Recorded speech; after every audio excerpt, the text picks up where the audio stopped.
नमस्कार, मैं रिया और आप देख रहे हैं डॉक्टर साहिब। बदलते वक्त के साथ साथ हार्ट डिजीज़ की समस्याएं भी बढ़ती जा रही हैं और इसके बचाव क्या है, इसके लिए लगातार लोग प्रयास करते हैं ताकि उन्हें हार्ट डिजीज़ से रिलेटेड कोई समस्या ना हो, क्योंकि आजकल सबसे ज़्यादा लोगों को परेशान कर रही है हार्ट डिजीज़ की बीमारियां। तो इसी विषय में हम जानकारी लेने वाले हैं, जानेंगे कि आखिर इसके बचाव क्या है। तो इस विषय में हमारे साथ बात करने के लिए मौजूद है मेडिवर्सल हॉस्पिटल के डॉक्टर राजीव कृष्णा। तो डॉक्टर साहब, बहुत बहुत स्वागत है आपका हमारे चैनल में। नमस्कार।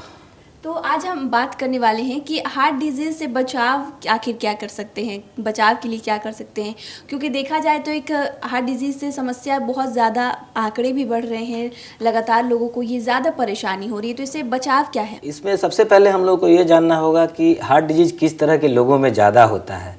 तो जो लोग शिथिल होते हैं, ज़्यादा एक्टिव नहीं होते हैं, जिनको पहले से डायबिटीज़ की समस्या हो, या जो धूम्रपान करते हैं, इन तरह के लोगों में ज़्यादा होती है। इसके अलावा तनाव जिनको ज़्यादा होता है, वैसे लोगों में भी तनाव की वजह से भी हार्ट डिजीज़ की समस्या बढ़ती है। तो अब हम इसमें ये जानना चाहेंगे कि आखिर इससे बचा कैसे जाए, कैसे हार्ट डिजीज़ से दूर रहा जाए। तो सबसे पहले इसमें इम्पॉर्टेंट है कि आप एक्टिव रहिए, कम से कम आधे घंटे प्रतिदिन व्यायाम करिए। व्यायाम का मतलब ये नहीं कि भारी चीज़ उठाना, वेट लिफ्टिंग करना। व्यायाम का मतलब कार्डियो एक्सरसाइज, एटलीस्ट तेज़ी से ब्रिस्क वॉकिंग आधे घंटे डेली करिए। दूसरा हो गया खान पान में क्या बचाव करना है। तो हरी पत्तेदार सब्जियों का उपयोग ज़्यादा कीजिए, तला हुआ छना हुआ चीज़, वसा युक्त चीज़ का उपयोग कम करना है।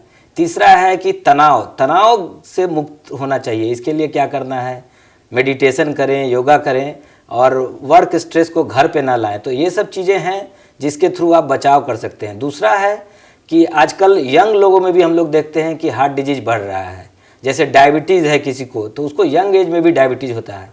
कहा जाता है कि यूरोपियन कंट्रीज़ में और अमेरिकन कंट्रीज़ में जो हार्ट डिजीज़ होता है, तो हमारे एशियन कॉन्टिनेंट में, खास करके इंडिया में, उससे 10 साल कम उम्र में ही हार्ट डिजीज़ शुरू हो जाता है।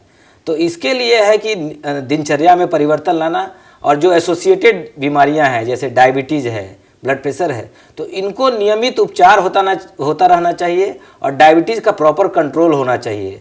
तो शुगर जिनको है उनको रेगुलर मेडिसिन लेना है, एक्सरसाइज करना है, भोजन में परहेज करना है। ये सब तरीक़ों से ही हम लोग हार्ट डिजीज़ से बचाव कर सकते हैं, ताकि हमारे जो लोगों में बहुत, जो कहते हैं प्रीवैलेंस, कहते हैं कि 100 लोग में से कितने लोगों को हार्ट डिजीज़ हो रहा है, तो प्रीवैलेंस को घटाया जा सके। दूसरा है कि सरकार को भी जागरूकता फैलाना चाहिए, तरह तरह का कैंप होना चाहिए। हम लोग भी कैंप करते रहते हैं, महीने 2 महीने में एक बार स्कूल्स में, ताकि बच्चों को ही जागरूक किया जाए। जब बच्चे जागरूक होंगे तो जब वे बड़े होंगे तो वो प्रिकॉशन लेंगे, अपने घर में बाकी लोगों को जागरूक करेंगे। तो प्रिकॉशन ही सबसे ज़रूरी है, इलाज से ज़रूरी है बचाव। अब बचाव कैसे किया जाए, इसके लिए हमारा दायित्व है, सरकार का दायित्व है कि वो जागरूकता फैलाए।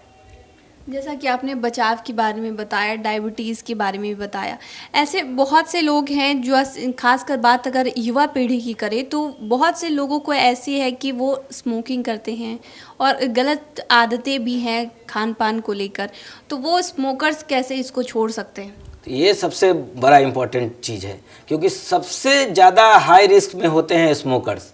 डायबिटीज़ और स्मोकिंग, ये 2 चीज़ है जो सबसे हाई रिस्क में प्रीडिस्पोज करता है इंडिविजुअल्स को कि उनमें हार्ट डिजीज़ और लंग डिजीज़, लंग कैंसर और भी कई तरह के कैंसर, साथ में एसोसिएटेड हार्ट डिजीज़ स्मोकर्स में ज़्यादा होता है। तो सबसे पहले उनको इनकरेज करना होगा। कई तरह के धूम्रपान निषेध का पीएमसीएच में और कई बड़े अस्पताल में बनाया गया है कि काउंसलिंग होता है, निकोटीन को कैसे छोड़ा जाए, उसके लिए च्युइंग गम वगैरह आता है। तो ये सब उपयोग करके किसी तरह स्मोकिंग से बचाव किया जाए, क्योंकि ये सबसे हाई रिस्क पे डालता है। सबसे ज़्यादा हाई रिस्क के लिए डायबिटीज़ और स्मोकिंग हार्ट डिजीज़ के लिए है।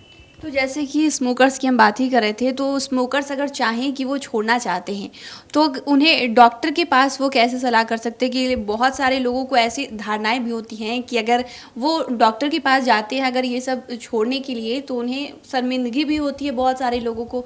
तो वो कैसे डॉक्टर के पास जा सकते हैं, कैसे छोड़ सकते हैं? इसके लिए बहुत अच्छा पहल किया गया है सरकार के द्वारा भी, कि इसके लिए काउंसलिंग सेंटर बनाया गया है। काउंसलिंग सेंटर में आपको कई सारे लोग और भी मिलेंगे जो धूम्रपान लेते हैं, तो सारे लोगों को एक साथ बिठा के काउंसलिंग किया जाता है। साथ में निकोटीन गम वगैरह आता है, जो अचानक तो कोई छोड़ नहीं सकता है, तो निकोटीन गम आता है, निकोटीन पैच आता है, जिसको ट्रांजिएंटली यूज किया जाए, दिन में 1-2 बार यूज किया जाए और धीरे धीरे उसको भी कम्प्लीटली छोड़ दिया जाए।